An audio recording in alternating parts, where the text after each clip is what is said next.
Monsieur le ministre de la Culture et de la Communication, il y a de cela un an, du haut de cette tribune, j'avais soutenu que je ne voterai pas le budget du ministère de la Communication tant que la RTS que nous aimons tant continue à travers ses programmes à éclipser, à étouffer ce que nous avons de plus cher, c'est-à-dire notre culture, sur toutes ses formes. Je le réitère encore cette année. Monsieur le ministre, vous savez plus que moi qu'il n'y a rien de plus beau, de plus exaltant que de pouvoir préserver son héritage culturel. Une culture médiatisée, vulgarisée, visualisée, une langue parlée, exposée, promise, vit et s'éternise. Une culture invisible, ensevelie, une langue étouffée, zappée, réduite au silence, meurt et disparaît. Monsieur le ministre, ça me fait de la peine de constater que nos pièces de théâtre, nos chants religieux, nos journaux télévisés sont relégués encore au second plan. Chers collègues, en laissant parler mon cœur, je vous dis tout haut, I am fed up. Je ne parviens plus à supporter cet état de fait. Parler de ma souffrance morale devient mon devoir. Méditer sur le sort réservé à ma culture me paraît être une nécessité. Informer le ministre en charge de la culture et de la communication devient une exigence. Enfin, alerter pour qu'on ne laisse pas germer ces cumuls de frustrations qui ne feront que déranger notre cohésion nationale s'impose. Chers collègues, comme vous, je sais que je représente tous les Sénégalais, mais je proviens aussi de quelque part. Et ma responsabilité également de me battre pour pérenniser ma culture, ma langue maternelle face à l'évolution de ce monde qui bouge. Monsieur le ministre de Gomade, bandiraɓe, mi wi on wadde onon jogiiɓe leñol ngol,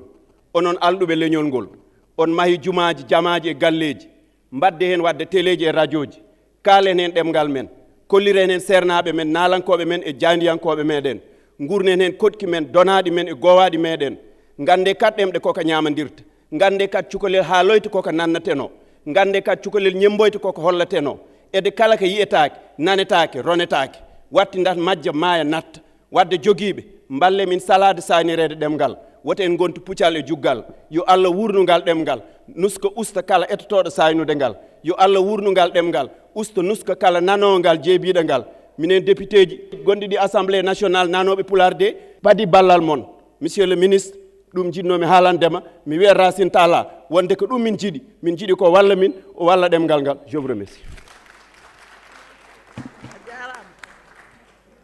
C'est le transfert des compétences, c'est le financement, c'est la planification locale, mais tout cela arrimé à ce qu'on appelle l'aménagement du territoire. Donc pour dire qu'effectivement, c'est comme si on voulait, à partir d'aujourd'hui, redonner à chaque région sa vocation primaire.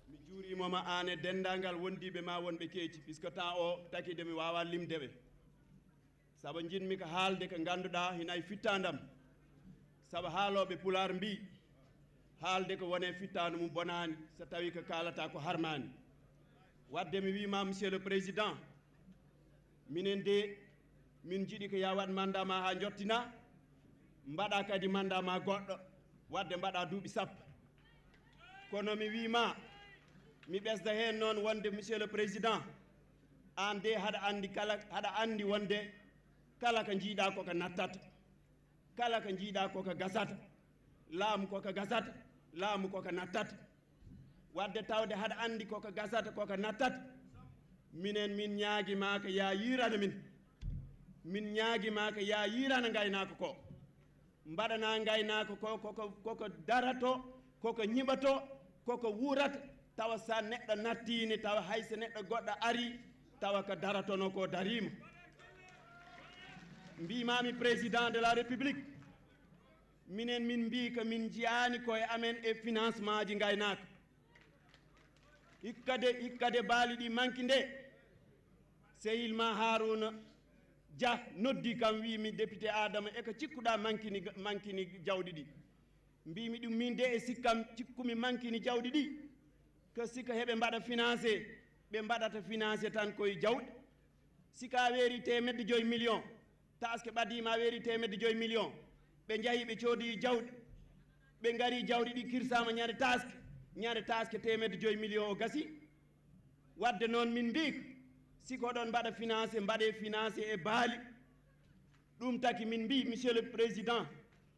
ɗum taki min mbi wonde minen min jiiɗi ko darnude banque aynaɓe Sénégal min etima ɗum e Linguére min darni ɗum to Daara wallate kombo wawa woto goppe ha neɗɗo wawa walle wallate ko etotoɗo minen min mbi sika banque aynaɓe darima wallahi aynaɓe jeeyi hen koye maɓɓe saabu kala ko woni ɗo e leydi he ko aynaɓe keedata dow siko maaro waɗama ko tew heedata dow siko ñiiri waɗama ko kosam heedata dow kala mayɗa ko beele gaynaka ara kala gentilowo beele gaynaka ara maggal Touba beele gaynaka ara gammu Tiwawon beele gaynaka ara kala ko wawi kewde beele gaynaka ara wadde noon monsieur le président minen min mbi ko min jiiɗi ko banque uji daro e nder Sénégal min jiiɗi ko mbaɗa ɗum min ganda ko an waɗi ɗum sika immima ɗo janggo e jaam wiye ko président darniɗo banque aynaɓe ɗum min ñaaguima ɗum min torima saabu minen miɗen gandi janggo e jaam min ngol ɗo watta duuɓi 7 ko gonmi député kono kala de budget ari ɓe mbiyata ministre de l'hydraulique wiyata ko wonde ma balke ɗe mbaɗe privatisé sika balke mbaɗama privatisé wallahi nagge natta yobde 30 mbaalu natta yobde buuɗi 6 min mbi noon so nden yonti tawi banque omo jogui kalis siko forage paani ko million ngaji 5 sodata moteur banque o itta million ngaji 5 sodo e ara senga nayi mbasa ɗomɗede ko ɗum min ñaagui on ɗum min ñaaguima mbaɗana aynaɓe je vous remercie. Très bien, Adama Sow, donc comme vous le savez, ton invité d'hier. Ouais. Très